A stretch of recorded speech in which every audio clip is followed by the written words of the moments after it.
What's going on, everybody? Welcome on into Coffee with Bros. How are you today? Welcome on in. Crazy day last night. You had the Kyle Schwarber Grand Slam. Wow, Fenway was electric. You had the Flyers just kicking Dave Hackstall's ass, which was outstanding. That was beautiful. You saw Ben Simmons practice with his cell phone, which is just an embarrassment. It's just we're all over the place today, and I can't wait to see what Ben Simmons has to say today. That's for damn sure. I can't wait to see how he responds to the media, what approach he takes. I mean, it was clear as hell he wanted nothing to do with being here. Sucks. The way that he's approaching it all, but at the end of the day, I'm not surprised whatsoever. This makes a lot of sense. He's going to get what he wants, and that's out of town. That's exactly the reality of the situation. Ben might look like a fool. He might look like a dope. He might look like an idiot right now, but he's going to get what he wants, and that's to not be in Philadelphia anymore. So, just craziness, that's for sure. That Flyers game last night, though, that was insane. Carter Hart coming up big early, making wild breakaway saves on Donskoy. Then Donato with a nice tip. Jordan Eberle on the side of the net, absolutely stoned by the glove as desperation comes into Carter. He dives to his left and makes the save. Claude Giroux moments later. What a bingo that was. Entering the zone with him and Travis connecting with a one-timer that just goes bar Mexico. This thing was unbelievable. Unbelievable. What's up, everybody? How are you today? Cheers. Let's enjoy this coffee. Hopefully this coffee's a little better than yesterday. Yesterday's was burnt.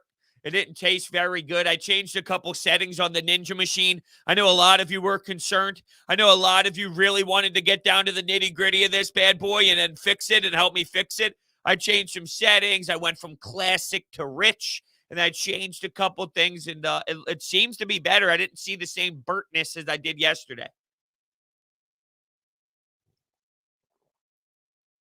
Oh,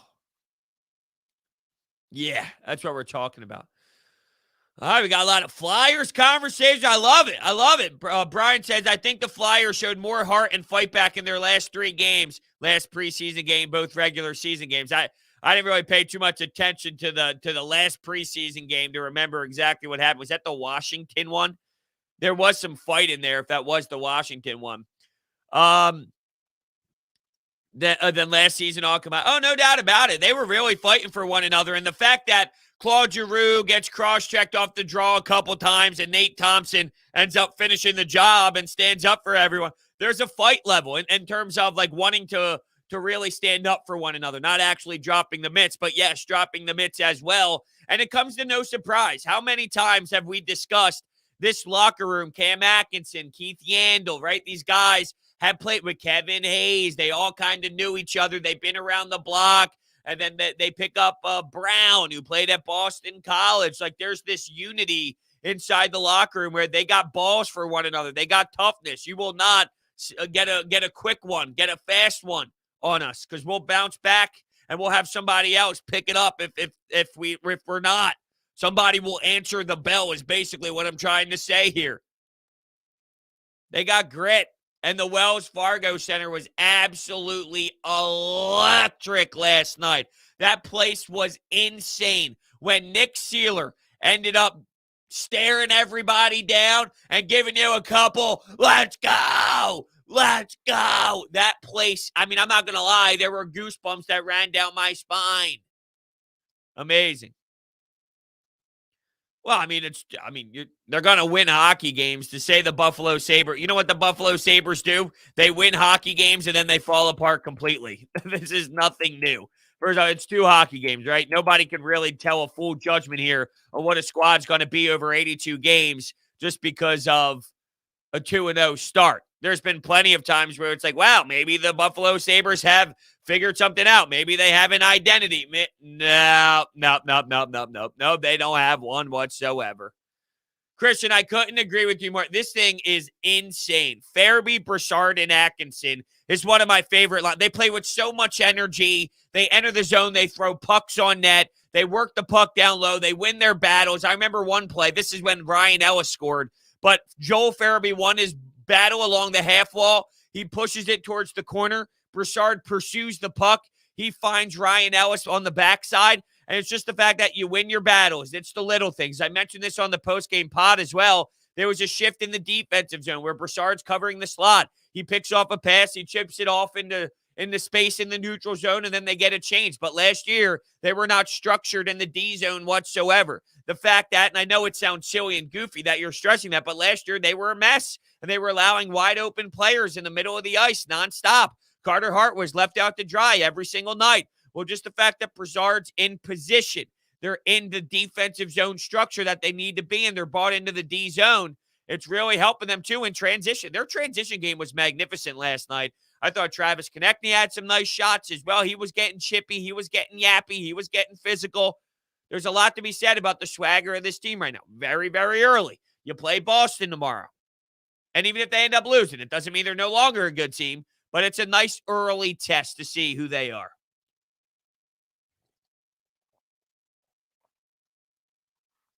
What was that? You want to see what they did to piss G off? What do you mean? What the other team did? They were cross-checking him a couple times after the whistle there during a face-off. That's what they did. Do I think the Sixers, Ben will be a Sixer all season? No, definitely not. I mean, did you see what happened yesterday with him practicing? The 25% effort, and that's being generous if I say 25% effort. But the 25% effort he gave down at Camden at the facility with his iPhone in his pocket, there's no way in hell. He's handling this the way he wants to. Show up so I don't get fined. Just be there so I can collect my money. But it's obvious to everybody inside the organization, I want nothing to do with you. That's basically his message. No, he will not be a Sixer all season long. Daryl Morey will find a suitor. Unfortunately, it doesn't look like it'll be Malcolm Brogdon as he signs a nice ticket, and he can't be traded due to the NBA rules. So it's not as if that deal is on the table anymore. And I talked about that recently. Malcolm Brogdon, Karis LeVert, those two as a package, those two together. Is that a starting spot for the Sixers? And the fact that it once was just Malcolm Brogdon, the fact that maybe it's now more, it shows that you play your cards right and you play the longevity game here. You might put yourself in a position to land more than what we anticipated during the offseason, but that can no longer happen with Malcolm Brogdon. Does not mean it won't happen with anybody else, though. Nate Thompson had a tiny grudge. Oh, yeah, it was Nate on Nate crime, man. Well, yeah, and Alexiak, I mean, look, Sealer got pumped pretty good. Nate Thompson was throwing uppercuts in his fight nonstop, landing punches over the head. Nate Thompson did the dirty work for sure. The thing with Nate Sealer is, yeah, you know what? He might have got pummeled there towards the end, and there were a lot of rights that were connecting, but it was just the fact that he stood in there. He stood in the pocket, if you will, stood in the fighting pocket, and just took on one of the biggest dudes. It's all about the respect level, and clearly the crowd loved it. It didn't matter that you didn't win, because let's be realistic. Nick Sealer did not win that fight. But it was just the fact that you had the testicles to stand in there, and then you got the crowd just go. And look, you're a seventh defenseman. You get the nod. Ristolainen ends up being injured to start the year, and you're trying to make the most of your opportunity and show your coach and your teammates what I'm made of. It's like, hey, this is what I can do for you. You need somebody? I'm here. I'm not afraid. I'm willing. And the adrenaline rush is kicking in. 20,000 fans. Awesome, man. Absolutely awesome. He was in the box, red face, screaming. Oh, whoa. You're talking about Giroux. Okay, I'm sorry. Yes, there was a clip of him in the box when they were going back at it. You're right. And it's hard for me to tell from up top in the press box. But, yes, I'm sure that maybe they talked about it a little bit more on the broadcast. I did see the clip of him being upset, but I did not see, like sometimes they'll show Giroux upset in the box, and then Keith Jones and JJ would say, well, let's take a look back at what happened, and then you kind of get a replay of maybe what got Claude Giroux so upset. So I did not have the opportunity to catch that, but yes, you are correct that there is a clip going around of him pissed off. I didn't really have an opinion on the Seattle jerseys, but they look skating around. Yeah, I know some people are saying they look like a junior hockey team. They don't look like an NHL team. I don't have an issue at all with what they're playing with. I think it looks fine. It's just new, that's all. It's not because it's bad or it's ugly. It's just because we're not accustomed to seeing it. Vegas Golden Knights, their jerseys are very different. They're not just like a standard classic. The Toronto Maple Leafs, the Chicago Blackhawks, the Boston Bruins. You're talking the original 6 teams, the Montreal Canadiens. Here comes the Vegas Golden Knights with gold shining material along their jerseys. And now we're used to it, so we don't say anything. The only thing I'll mention about Vegas that is just one of the most pathetic concepts I've ever seen in the history of all of sports. And let me be very clear. There's a difference when you're Notre Dame, and there's a difference when you're an NHL Vegas Golden Knights team. The gold helmet should never be a thing ever in the history of hockey, outside of Notre Dame hockey. I'll take a picture from online and throw it up on the screen just so we can use some context. Savion, what's up? Someone really used the Marshawn Lynch clip on Twitter. I'm just here so I don't get fined. I mean, I would not be surprised at all if he took that approach. I mean, would anybody really be surprised if Ben Simmons stood up there and looked everybody in the face and said, I'm just here so I don't get fined? That would be him being honest. Do we give him credit? Hey, at least he's honest rather than lying and coming up with some nonsense. I don't know. I said in the past that I'd rather him just lie and say, like, I apologize if he wanted to, but we know. The problem is we know he doesn't want to be here. And because he doesn't want to be here, it's a totally different concept. All right, let's see. Here's the picture of the Vegas Golden Knights gold helmets. These things got to go. They have to go. Whose idea was this? I mean, honestly, whose idea was to wear these helmets in the National Hockey League? So one of the ugliest things I've ever seen in my entire life. Quite frankly, it makes me sick just thinking about it. Someone sat around the table and said, you know what? I have this perfect concept. Let's do this. And they all said, yeah, you know what? That's a magnificent idea. You should continue to even make more ideas. Come on now. Come on.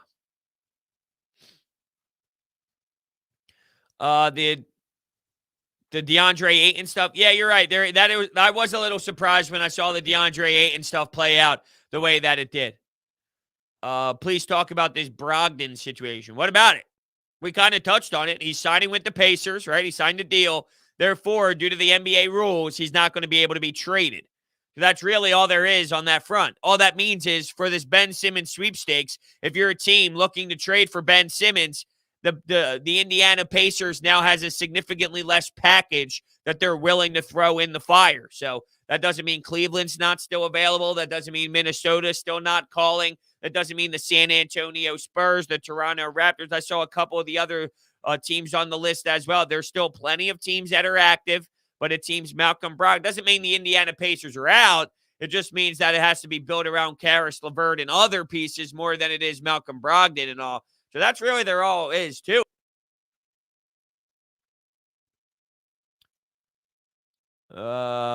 Jerseys are dope, but get rid of the helmets. Yeah, the jerseys are solid. I think I like the white ones more. I mean, I don't love the Golden Knights jerseys. I don't hate them either. But I don't love them. No. Why does everyone keep asking this question today? Did anyone see how Ben Simmons practiced yesterday? Did anybody witness the way that he approached practice? He basically said, I don't give a fuck about any of you. He put his cell phone in his pocket while on the floor, and he did not break down the team huddle. Well, not that I expected him to be the one actually breaking it down as if he's Brandon Graham, but when everybody was at the end of practice and you say 3-2-1 team or 3-2-1 whatever they say, Sixers, he was just standing on the outside, not doing anything, dribbling the basketball, not taking a part of the action. I don't know. Just because he's here, it doesn't mean that he's going to return for the whole season or anything. And I'm a little surprised by the response today of, bros, do you think he's going to be staying here? If anything, when you see what happened yesterday, it's, wow, there's no way in hell he's going to stay here. That's the real response. Wow. We knew it was probably going to be ugly. We thought maybe he'd take a better approach than what he was once he did show up. But it also makes sense that he's acting this way as well.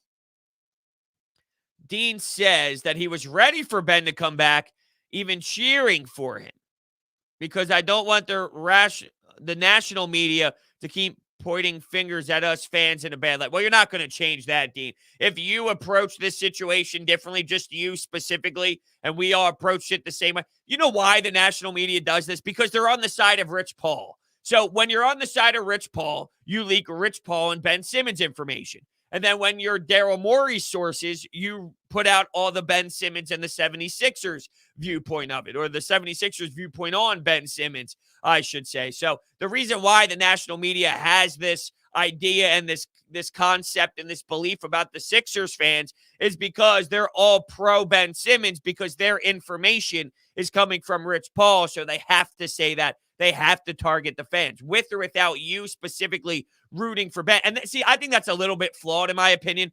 Ben Simmons has handled this 5,000% the wrong way. So I'm not going to change the way I feel because I'm worried about what the national media says that we all know is linked together with one of the most powerful agencies in the game. So because Ben handled this the wrong way, I'm going to approach this the way that we should feel based off of him making his decisions. It's a cause and an effect. He's forcing us to feel this way. The effect is because of the decisions and the way that he handled things. I'm not going to let that slide because I'm worried about what Ramona Shelburne and she might not be the one specifically, but I'm just saying, you think about some of these talking heads. I don't care what they say. I'm not going to allow what they have to say on a TV show that's complete bullshit to change the way I should react. Do I think Ben is jealous of Tobias becoming the second option? No. I don't think he was. I mean, I think Ben Simmons was told, go make plays. So I don't think he was jealous. He was told, go make plays. And Ben's like, wow, I can operate an offense just by passing and not having to score. That's what he wants to do. That's Ben's belief in playing the game of basketball at the point guard position. He doesn't worry about scoring and being an option like that. He just worries about getting guys open, hitting Seth Curry for three, hitting Furkan for three, finding Joel Embiid, finding Tobias Harris. I mean, that's how he wants to play. So it has nothing to do with the scoring. Ben had plenty of opportunities to score over the years and over last season without Doc Rivers. He just didn't. He was just unwilling to because, well, nothing other than himself failing miserably. That's the issue. I feel like Doc is handling a loaded gun by trying to show confidence in Simmons. Now, see, I think, look, the organization has sat around and probably said, all right, this is our best way of handling things. I think this is more of it's planned out. It's methodical. They have discussed this. They know what they're doing here. It's not like, hey, all right, let's just take any angle you want to. However you want to do it, just have at it, Doc. Like, no. Now, Danny Green, Seth Curry, some of the players, yeah, they probably are just sitting there and saying, like, this is how I feel. Danny Green seems to be on a way too friendly path here with Ben Simmons, saying that he doesn't need to be better. He doesn't need to shoot a basketball, this and that. We're great with the way he was playing, which is foolish. Seth Curry takes the business approach. Look, I worry about my game when I'm out there. I'm putting in the work here at practice. I got to focus on what I can do. We're professionals. We'll see how he approaches practice once he returns, and that will tell us everything we need to know. Bang. Matisse Thybulle, you could start seeing that he's got edge to him. You could start seeing that he's unhappy with the way Ben Simmons is. The only person that seems to be all right is Furkan Korkmaz. He's the only one that seems to be, in a mindset of more, hey, come on down, him and Danny Green. But Furkan a little bit more than Danny Green. But with the coach, Daryl Morey, the coach, I'm sure they sat around and said, this is how we're going to approach it. You don't want it to be, we don't want him here. If the message is we don't want him here, that significantly hinders leverage and the way that they can communicate with other teams. And also, they're trying to make Ben Simmons feel the pain here on him showing up and him living in moments that he's uncomfortable living in, where he clearly doesn't want to be here. But if they keep saying, yeah, we want him. Yeah, we want him. Yeah, we want him. Even though they don't. And Ben Simmons is there. There's an element to that as well, which it's playing chicken. It's a big game of chicken. Good morning, Jonathan. What's happening, man? Morning, bros. Their primary goal should be to push Ben to play so his trade appeal goes up, plain and simple. Yeah, but the problem is, they're clearly pushing him to be there.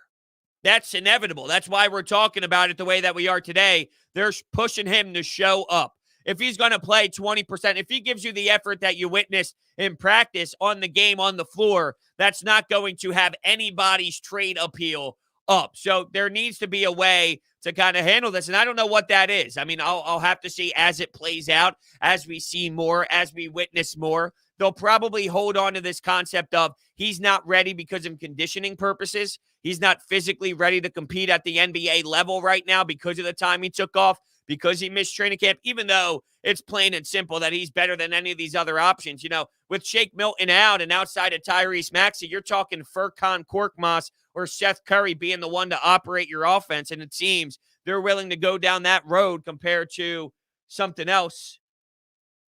So I do think that that's, telling that they're willing to look in that direction over Ben, because no matter what his conditioning is against the New Orleans Pelicans without Zion Williamson, I bet your ass that Ben Simmons, without much conditioning, can go out there and perform at a higher level than the other ones running the point guard position. So, I seen the video of Ben Simmons. Dude wasn't even putting 10% in. Yeah, see, I was being a little friendly there, saying 20, 25%. 10% is probably more like it. I mean, he had his damn phone in his pocket. What type of mentality is that? What type of douchebag statement is that of I'm going to practice with my phone in my pocket? Unless that wasn't a phone going around. I'm sure he'll get asked about it today. But it sure damn looked like it when NBC Sports Philadelphia put up a 40-second clip of him playing defense, and I'm putting air quotes in playing defense. It's amazing. Have I listened to Thug's album? Yeah, I listened to about half of it. I'll be honest with you, I'm not a big Young Thug fan. I think he's good in a feature. He's not a full album guy to me. I mean, there's a handful here and there, like Jeffrey and whatnot, but ultimately, a couple tracks. The one with J. Cole's Fire. I like the one with Travis and Drake. But, I mean, in terms of like a full album listen, he's not someone that hits home with me. I mean, I like him more with just like, hey, here's a track and he's on it kind of thing. Meek's album is fire, though. Yeah, I like it. I definitely like it. It's not something that's heavily in my rotation right now. I don't know. Meek, the impact of Meek doesn't hit me the same way. And it's not because his music is worse or bad. It's like, or whatever. It's not really about the music side of things. It's almost like the person. I struggle relating to the individual Meek Mill. Like when I listen to Drake, J. Cole, Kendrick, Jay-Z, Yeezy, there's a connection level to the artist. Ever since the whole drama with Meek, I think he just lost a step in the personality department. He lost step in in the rap game because he got shitted on. He got bodied so badly that now when he drops music, I don't know. He just doesn't have that same impact to me. I don't connect the same way. I just don't. But it doesn't mean his music's not fire. He's got hype music. And he does it in such a strong way where, look, Future has hype music and Meek has hype music. And there's clearly two different versions of the hype, right? Meek's in your face screaming and spitting. Future's got the bangers with the beat and the bass and the nonstop action there. So it's different, but yeah. Asia, what's going on, Hunter? I give you Kyrie for Ben Simmons. No shot. I want zero to do with Kyrie Irving. I'd rather have Ben Simmons on my team 99 out of 99 times. I don't know why I didn't just say 100 out of 100 times over Kyrie Irving. I want nothing to do with that clown. Nothing.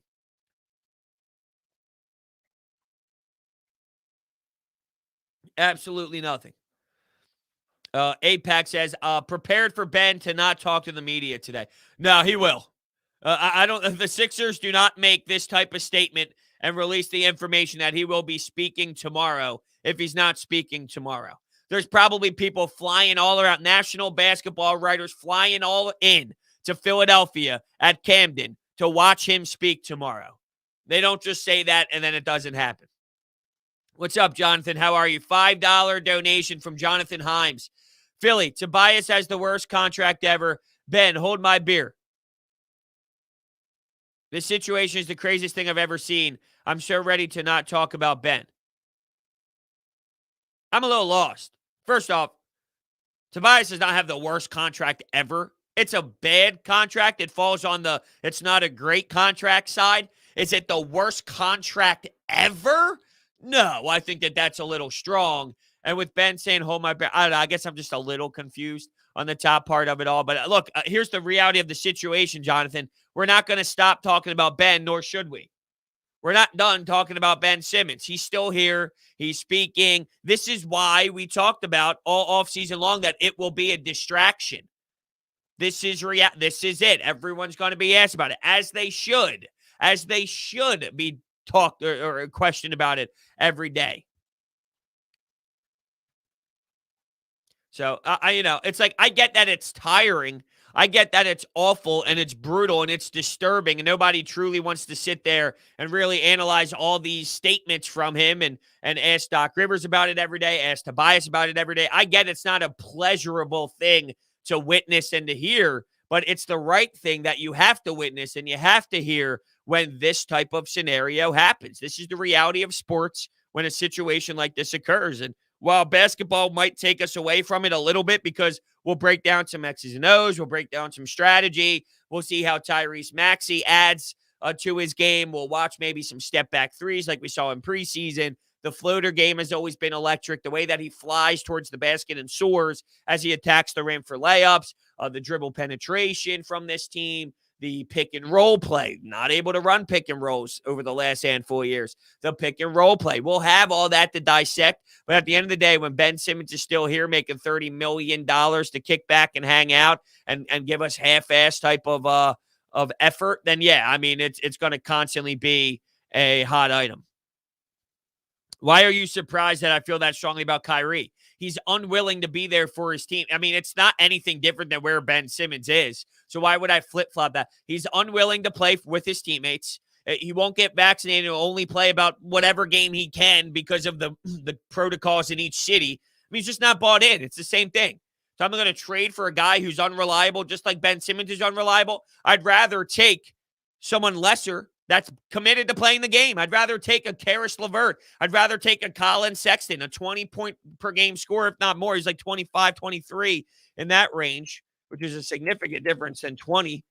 But I'd rather take that, someone who's willing to put a maximum effort out there and legitimately play as hard as possible. He's a 24.3 point-per-game scorer last season. So I know individual skill-wise are not even close, but one guy actually wants to play, the other guy doesn't. Well, no, Jamie, it's not because he sucks. To say Kyrie Irving sucks is just horrendous. He doesn't suck. He's a very skilled player.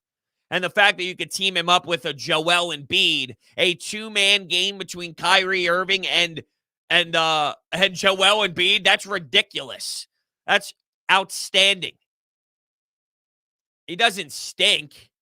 He's just unwilling to be there for his team. Big difference. All right, let me tell you guys about WinView as we continue this fun conversation all morning long. Are you tired of getting fleeced by the house? Are you tired of spending time researching players and teams only to end up short? Welcome to WinView. WinView is the only app where skill elevates you over the competition and into the money. You can play against family, friends, fans, and even rivals during live sporting events. So put your sports knowledge to the test. Forget about spreads, salary caps, and over-unders. All you need to do is answer questions about the game that you love. There's two fantastic promos happening right now. There's an MLB Progressive Jackpot for all you baseball fans out there. It is starting at $5,000 and builds after every MLB postseason game. All you need to do to win is make 10 correct predictions for any game and you're in the money. It's that simple. We could be seeing a 5-figure grand prize by the end of the World Series, so do not miss out. Also, you can double your deposit bonus up to $1,000 for all first-time users. That means if you deposit and spend $50, you'll receive $100. If you deposit and spend $100, you will get $200 in bonuses. This is a perfect bonus for you to take advantage of this MLB postseason. So make sure you check out winview.tv/broads. Download their app. Their information is all down below in the description. Well, yeah, obviously we'd be taking Dame or Bradley Beal any day of the week, but there's a reason why we're not in that situation right now. There's a reason why we're not having those conversations. Damian Lillard is staying in Portland, and Bradley Beal, I mean, he's another one that had some wonky things to say for sure about the whole vaccination thing, which matters because of what cities you can play in and when you're available. I don't know the updated status on Beal. I just know earlier when training camp was happening, there were some interesting comments that he said about it and on. It just limits your buy-in factor. You know, it's like, do you want to play for your team? Do you want to play with your team? What are you going to do when you can't play? I'm unavailable. Like, what is the ideas behind it? But yeah, of course we'd rather that, but it's not what we can. It's just, no, see, come on, man. Stop with this Ben Simmons playing the power forward. That makes zero sense strategically to play Ben at the power forward. We have issues with spacing. We got zero spacing because Ben Simmons is an issue. Let's put him where? At the 4 position when Embiid's playing the 5? Tobias Harris is your perfect 4. He's a stretch 4. It's what he does. He fits the 4. He's not good at the 3. We tried him at the 3. That's where he gets exposed more. You have a 4 right now. It's the NBA. Watch Lopez for the Bucks. Think about how much he has grown and adapted into this league. Why? He became a stretch player. He became someone that can camp out on the outside. You can't live with a 4 that just stands there and does nothing when you have a center that powerful named Joel Embiid. Putting Ben Simmons in another position does not solve the issue. And there are so many people that continuously throw that out there. Doesn't work.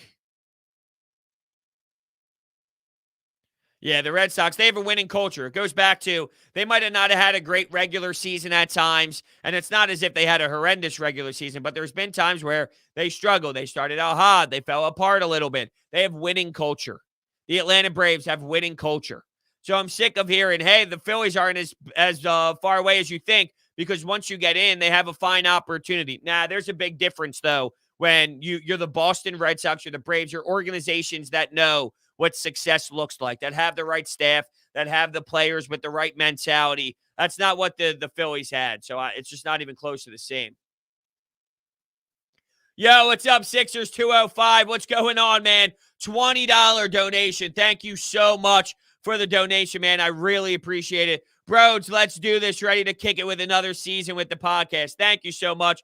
I'm ready to kick it too, you know. The Flyers, we got a big one on Wednesday, excuse me. You got the Sixers, Pelicans, 8 p.m., start the season off. And the Bruins, Flyers at 7:30. So it'll be a nasty one for us here in Philadelphia. But yeah, I'm looking forward to it. I'm looking forward to having some actual Sixers dialogue to speak about. But at the same time, it's pretty clear that, I got a phone call about my extended warranty. Why do we do this? Wanted to give you one final courtesy call before your warranty expires and your coverage is voided. This would make you financially responsible for all. Why are we doing this? Really? Who came up with that concept? Anyway, I digress.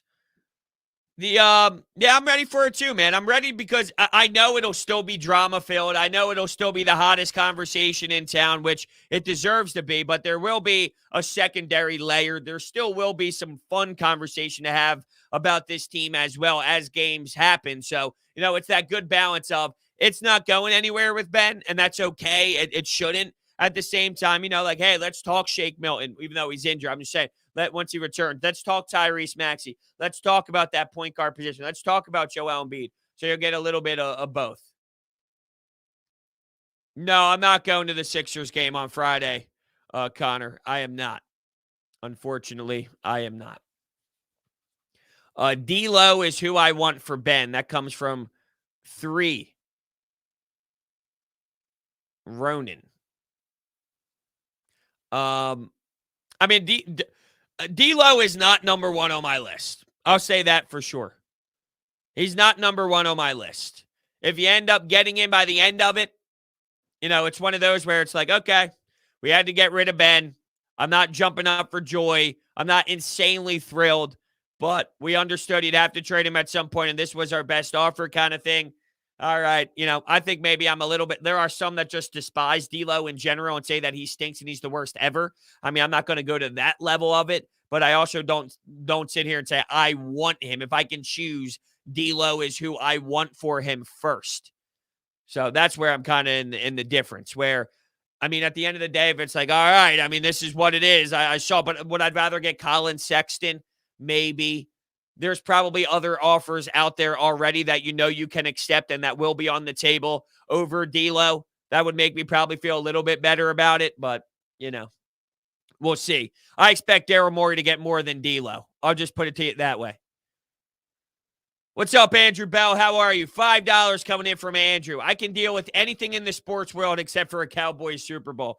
Don't worry about it right now, man. They're 5-1, and yeah, they sure look good, and Dak Prescott looks smooth, and they have a high-powered offense, and their defense took a big jump from last year to this year and all, but, there's a lot of football to be played. And with a one-game playoff, I mean, there's so much that can happen. The last thing I'm thinking about right now on October 19th, at least in my life, is what happens if the Cowboys win a Super Bowl. There's just too much football. If they're in the NFC Championship game and we're talking on Coffee with Bros, and it's like, hey, I'm nervous the Cowboys can do it. Okay, I'd be more willing to bounce into that conversation for sure, but in the second month of the NFL season, it's just really difficult for me to do that. We've seen them start out hot and collapse before.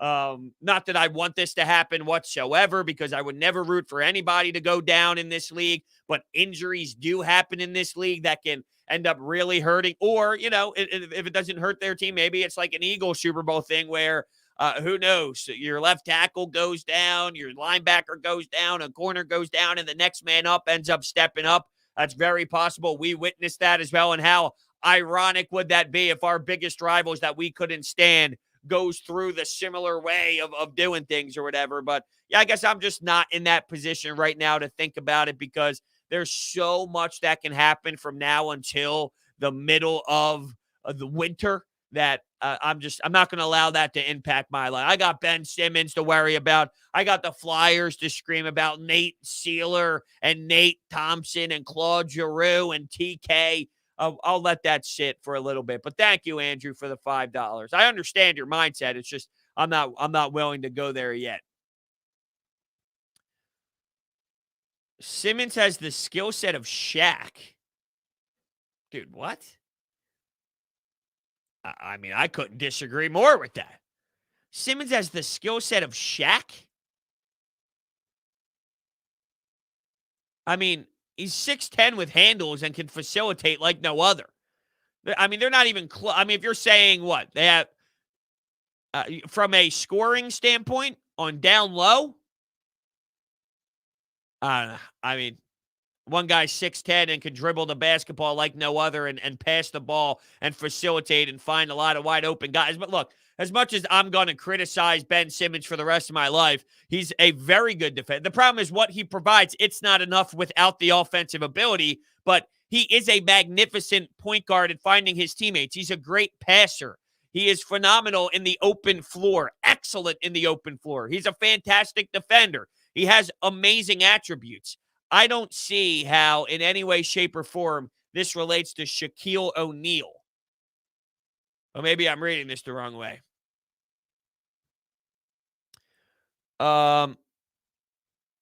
Let's see. Ben Simmons is back in Philly, but there's a lot more to his psychological and the backstory of how things fell apart that I didn't know about until we talked about it with Ramona Shelburne. I do agree Simmons 20-year-old rookies aren't typically asked to be fundamental piecer right from the jump. I'm looking at some things that are being discussed right now. A lot of the things, apparently Ben Simmons is unhappy because we're demanding too much of him from the jump. Like we're saying that a lot more apparently number one draft picks have more time to grow and more time to learn than we're handing Ben Simmons. And the problem is with that is we're talking about 5 years and he's not shooting a basketball yet.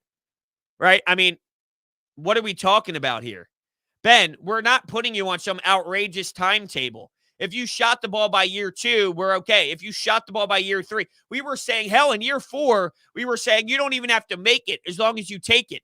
That's not demanding too much. Don't make your shots, Ben. Just take your shots. Oh, I'm so sorry that we're putting that much pressure on you, Ben, that you can't handle that.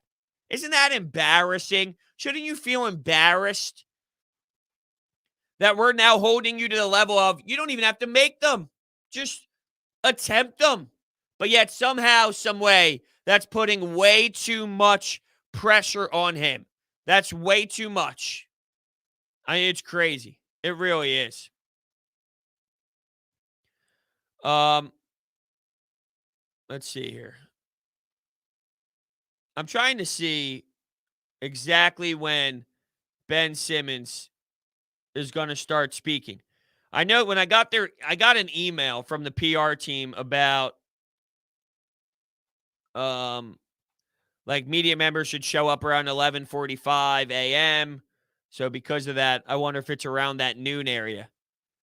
Derek Bodner, who covers the team for The Athletic, I'm just reading some of his tweets here. Where I disagree is I don't think necessarily changes anything with his development.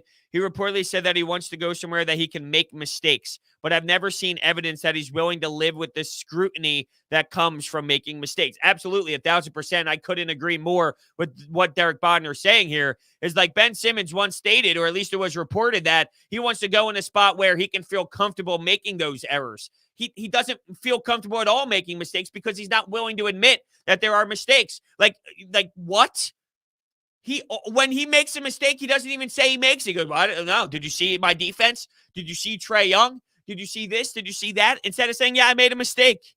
He doesn't even admit mistakes. He's unwilling to ever say that he's made a mistake in his entire life. So now you're just going to go to another city and automatically say to the media, you know what? I just didn't have it then. I got to be better. I made a mistake. You're just going to open up differently. Well, then it's not the fan base that changed. It's you that changed. And once again, it's a cause and effect. So when you change your mentality, the people react differently around you. And the same would have been said here in Philly after Game 7 if all you said was, I fucked up. I fucked up. You know what we say?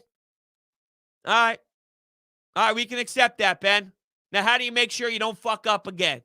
What are you going to change? How are you going to adapt? What are you going to do differently so the next time this scenario pops up, we get a different result? That's all. Tony, no, the Sixers are not home tomorrow. They're on the road. They're on the road. Yeah, I guess the man is too prideful. Ridiculous. After Ben Simmons speaks, Broad's thumbnail reaction video is going to look like this. Yeah, probably. I mean, you're right on the money. That's how I know we got the supporters. You know what I'm saying? You know what to expect. It's a doozy. You know what else is a doozy? BetQL. You want to get an advantage over your sportsbook? Download BetQL, the only app you'll need to make smart bets. Their best bet computer model scans 350,000 unique bets per year to give you the best bet recommendation for every game across all major sports and gives you the reasoning behind why you should place that bet. There is sharp data so you can see who the professionals are backing. Line movements you can jump on betting opportunities in real time.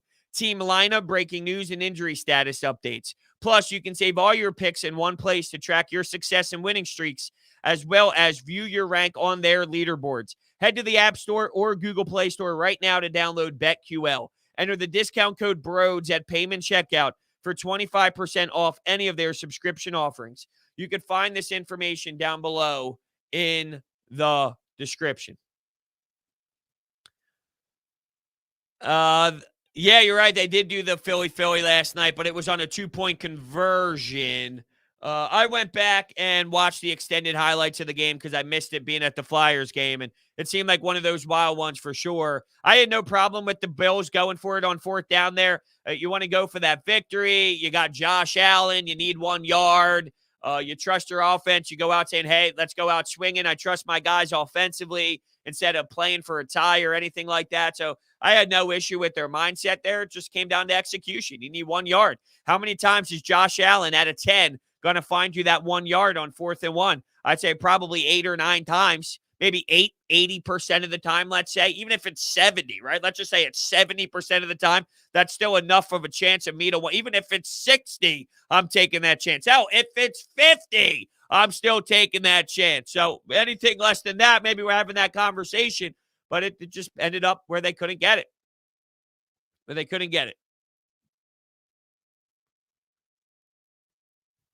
All right, so we got clarification on the Shaq thing. What I meant by the Shaq comment was he and Ben both have no range, so it's either dish it or be a bully in the paint. And Embiid already feels that, so Ben basically stuck in the offense. Yeah, but I mean, there's one guy's a point guard and one guy's a center.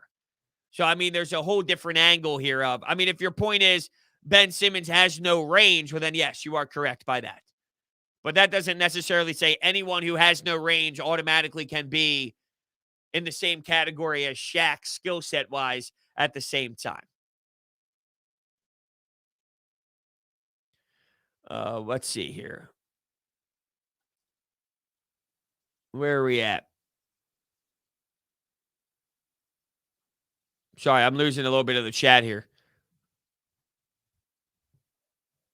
Titans offense is the complete opposite of the Eagles offense. Yeah, but they're constructed that way. So their roster is put together to be this style. That's why when Nick Sirianni is asked about what his offensive identity is, and he says, well, no one really knows their identity. Ask the Titans if they know their identity. It's give the ball to Derrick Henry. It's run play action off of that, and Ryan Tannehill can place the ball where he needs to. How about that Julio Jones catch, by the way, off the helmet? That was just absolutely ridiculous. But yeah, they have an identity, but their roster is built to be that running style. Let me ask you this. If you have Pat Mahomes, are you asking Pat Mahomes to pass the ball off a lot more? No, you're going to be a more pass-heavy team because you have Pat Mahomes. When you have Ryan Tannehill and Derrick Henry, it creates your identity.